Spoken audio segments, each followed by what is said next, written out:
SMK pasti memiliki sensasi yang berbeda saat mengendarai sepeda motor metik Honda dengan teknologi ESP.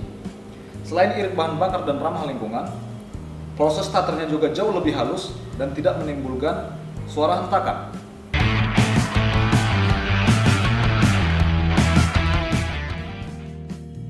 Assalamualaikum warahmatullahi wabarakatuh.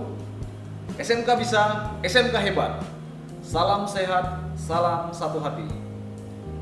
Perkenalkan, nama saya Faisal Marpaung. Saya perwakilan dari SMK PAB 1 Helvetia. Dalam video kali ini, saya akan membahas tentang sistem AC starter. Adapun tujuan yang kita harapkan dari video ini, yang pertama, memahami fungsi dari AC starter. Yang kedua, mengenal komponen-komponen sistem AC starter. Yang ketiga, memahami cara kerja sistem AC starter. Dan yang keempat, memahami troubleshooting sistem AC starter.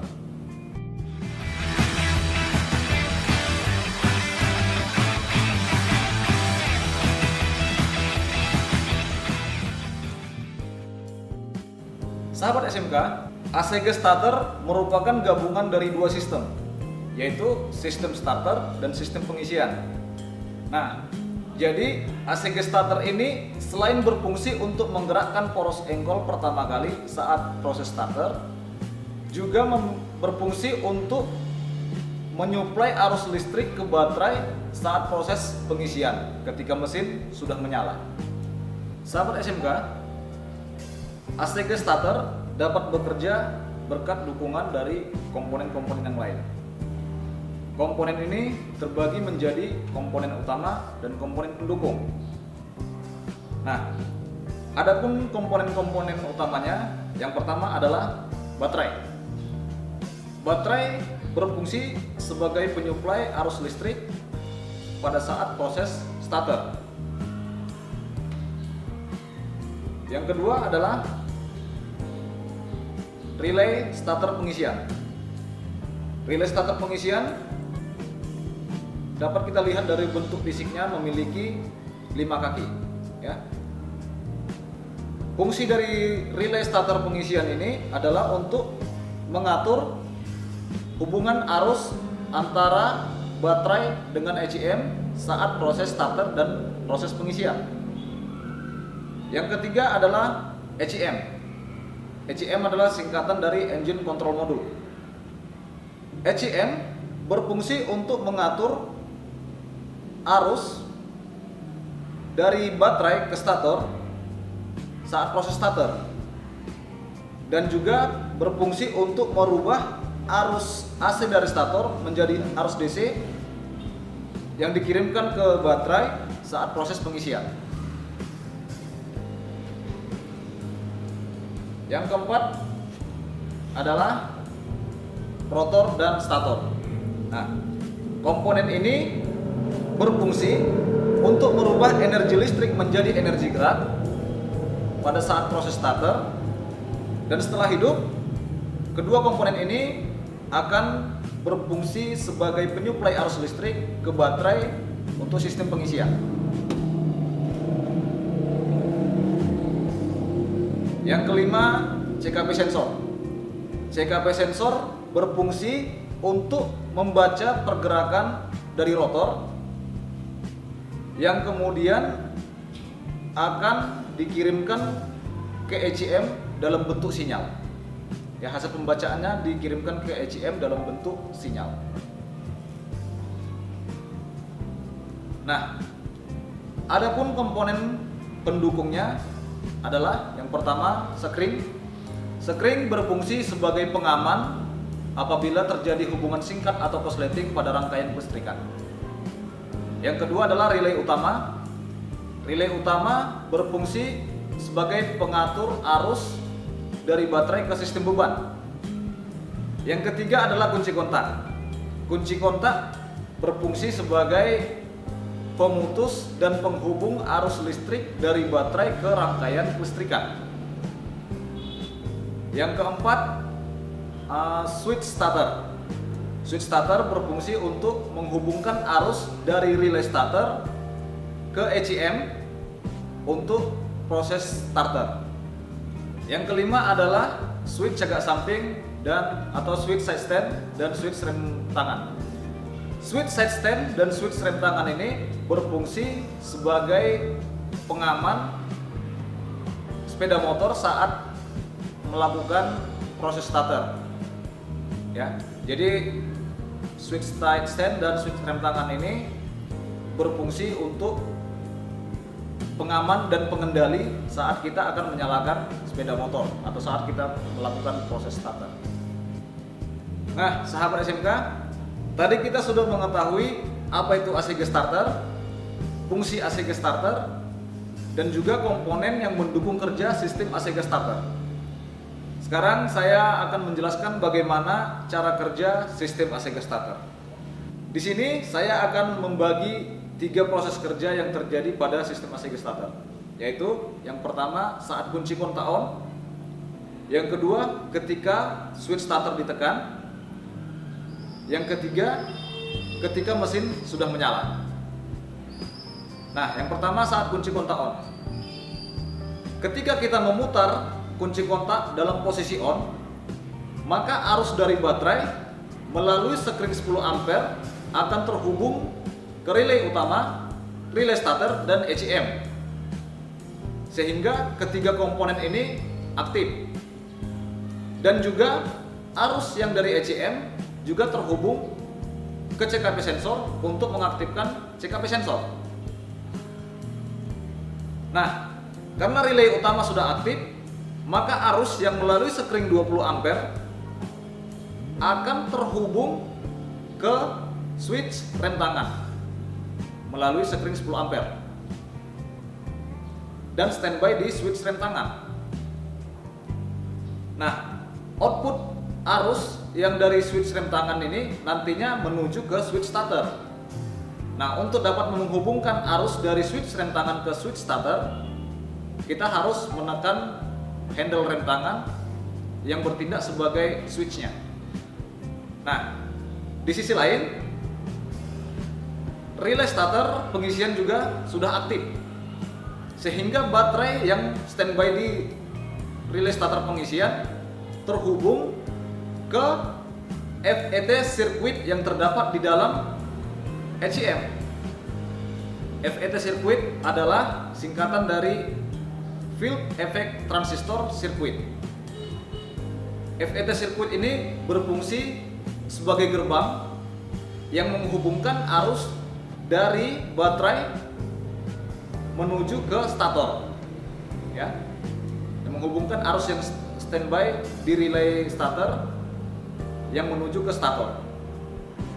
Nah, yang kedua ketika kita menekan tombol starter.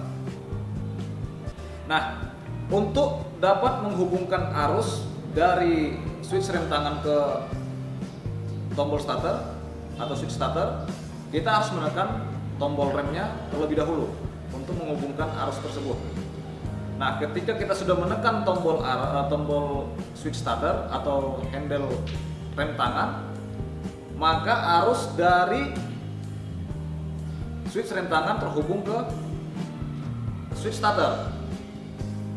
Namun, ketika kita menekan tombol switch starter, arus belum dapat mengaktifkan FET sirkuit. Karena kenapa? Karena arus ini belum mendapatkan masanya. Nah, masanya ini nanti akan terhubung di switch side stand atau switch cagak samping. Untuk dapat menghubungkan arus ke masanya ini, kita harus menaikkan terlebih dahulu side stand-nya atau cagak sampingnya. Nah, setelah cagak sampingnya naik, maka arus yang dari switch starter akan mengaktifkan FET sirkuit, sehingga arus dari FET sirkuit dapat terhubung ke stator.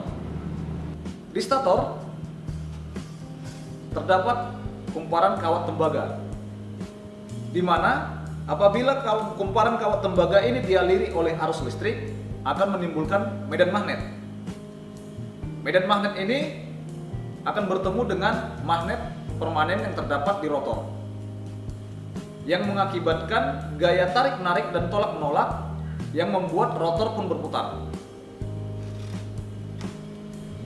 Perputaran rotor ini akan membuat perputaran juga pada poros engkol, ya. Jadi poros engkol terhubung dengan rotor. Nah, ketika rotor berputar, maka poros engkol pun ikut berputar. Perputaran dari poros engkol tadi akan dibaca oleh CKP sensor. Kemudian CKP sensor akan memberikan informasi hasil pembacaan dari putaran rotor tadi menuju ke ECM.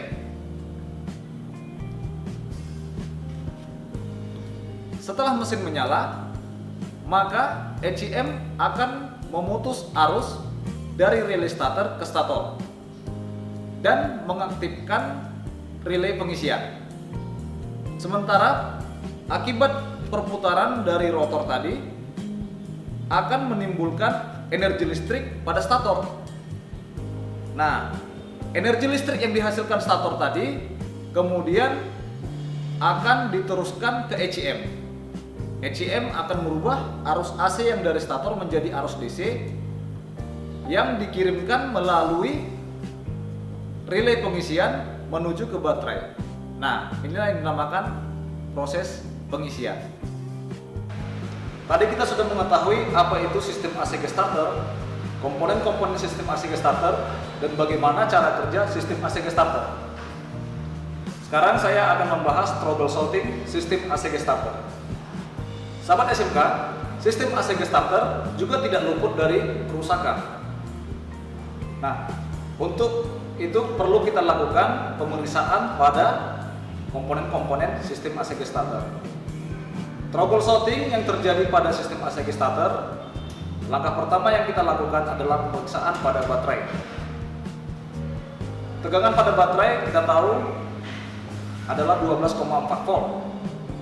Nah, apabila tegangan baterainya di bawah 12,4 volt, maka perlu kita lakukan pengecasan pada baterai. Apabila kondisi baterainya sudah bagus, kita lanjutkan ke pemeriksaan pada sekring.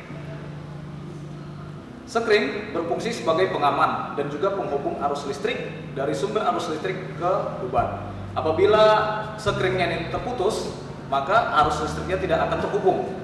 Untuk itu perlu kita lakukan pemeriksaan pada sekringnya. Pemeriksaan pada sekring dapat kita lakukan dengan menggunakan multitester. Nah, apabila sekring ini ternyata tidak terdapat hubungan, kita wajib melakukan pergantian pada sekring. Namun apabila sekringnya dalam kondisi bagus, yang perlu kita lakukan adalah pemeriksaan pada relay. Relay juga berfungsi untuk menghubungkan arus listrik dari baterai menuju ke beban. Nah, apabila relaynya ini juga terputus, maka kita harus lakukan pergantian pada relay. Apabila ternyata hasil pemeriksaannya relaynya dalam kondisi masih bagus, komponen yang selanjutnya kita periksa adalah kunci kontak. Kunci kontak memiliki peran sebagai pemutus dan penghubung arus listrik pada sistem kelistrikan.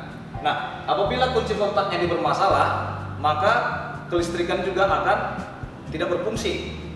Untuk itu, perbaikan pada kunci kontak apabila terjadi masalah harus kita lakukan. Nah, bila ternyata kunci kontaknya dalam kondisi bagus, selanjutnya yang kita lakukan adalah pemeriksaan pada relay starter. Relay starter berfungsi penting pada saat melakukan proses starter. Nah, starter ini berfungsi untuk menghubungkan arus listrik dari baterai menuju ke ECM. Apabila terjadi permasalahan pada starternya, maka arusnya tidak akan terhubung ke ECM.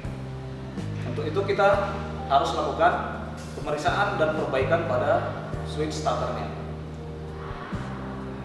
Bila switch starternya ternyata dalam kondisi bagus, selanjutnya kita melakukan pemeriksaan pada switch rem tangan.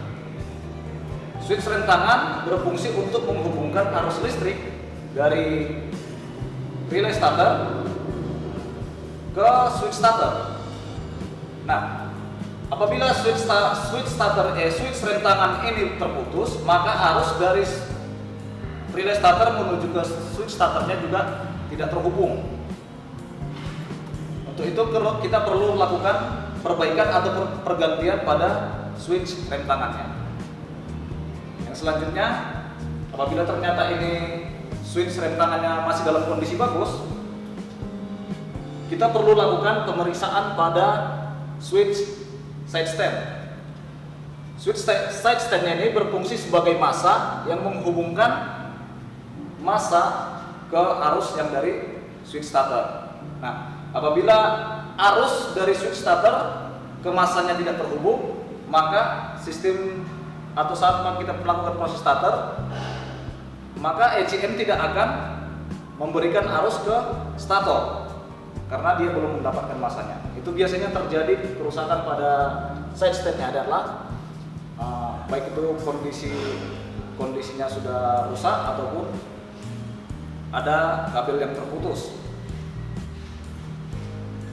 Bila ternyata side stand-nya sudah ternyata dalam kondisi bagus, yang perlu kita lakukan adalah pemeriksaan pada CKP sensor.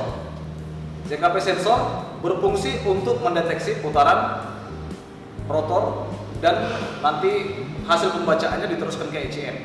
Nah, bila CKP sensor ini rusak, maka ECM tidak akan memberikan arus listrik ke stator. Karena di ECM ini menyuplai arus listrik ke stator bila ada sinyal dari CKP sensor. Nah, apabila CKP sensornya tidak berfungsi, maka arus akan terputus di ECM-nya. Nah, untuk itu kita perlu lakukan pemeriksaan pada CKP sensor. Bila ternyata CKP sensornya masih bagus, selanjutnya kita lakukan pemeriksaan pada stator. Nah, selanjutnya kita lakukan pemeriksaan pada stator. Stator memiliki fungsi untuk merubah energi listrik menjadi magnet. Magnet yang dihasilkan oleh stator tadi akan bertemu dengan magnet yang terdapat pada rotor, sehingga terjadi gaya tolak menolak atau gaya tarik menarik untuk menggerakkan poros engkolnya. Nah, apabila stator ini bermasalah, maka tentu proses starternya juga ikut bermasalah sehingga mesin tidak dapat hidup. Permasalahan yang terjadi pada stator adalah terjadi korsleting atau statornya terbakar. Bila stator sudah terbakar, maka kita perlu melakukan pergantian pada stator. Namun bila statornya dalam kondisi baik, langkah terakhir yang harus kita lakukan adalah memeriksa ECM. ECM memiliki fungsi sebagai pengatur arus listrik pada saat proses starter maupun pengisian. Nah, apabila ECM-nya bermasalah, maka seluruh proses kelistrikan pada sistem AC starter ini tidak berfungsi. Apabila ECM-nya bermasalah, yang perlu kita lakukan adalah mengganti ECM-nya. Nah, masalah yang terakhir yang terjadi pada sistem AC starter adalah pada kabelnya, ya. Bila terjadi kerusakan pada kabel, tentu juga akan berpengaruh pada kinerja sistem AC starter. Untuk itu kita perlu lakukan pemeriksaan pada kabelnya. Apabila ternyata terdapat permasalahan pada kabel ini, maka kita harus lakukan perbaikan ataupun penggantian kabel. Cukup sekian penjelasan video tentang sistem AC starter ini. Semoga video ini bermanfaat untuk kita semua. Tetap semangat, jaga kesehatan. SMK bisa, SMK hebat. Assalamualaikum warahmatullahi wabarakatuh. Salam satu hati.